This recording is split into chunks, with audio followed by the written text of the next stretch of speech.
যেদিনই সকাল সকাল আমার কোথাও বেরোনোর থাকে সেই দিনই আমার ঘুম থেকে উঠতে উঠতে হয়ে যায় অনেকটা লেট।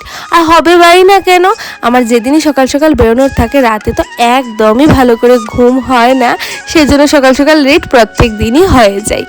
আর জানো তো আজকেও তেমন তেমন সকালেই বেরোনোর কথা ছিল, ওই লেট হয়ে যাওয়ার সকালে যাওয়া হয়নি, এখন দুপুর দিকে যাব।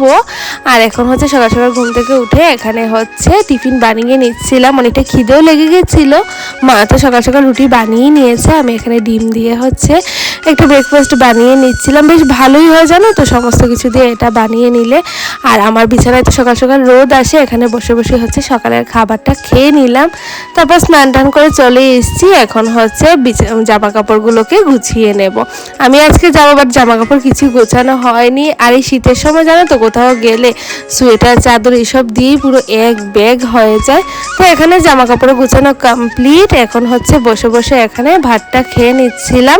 আমার তো এই 12টার মধ্যে বেরিয়ে যাবো বাড়ি থেকে, তাই আজ সকাল সকালে ভাতটা খেয়ে নিলাম।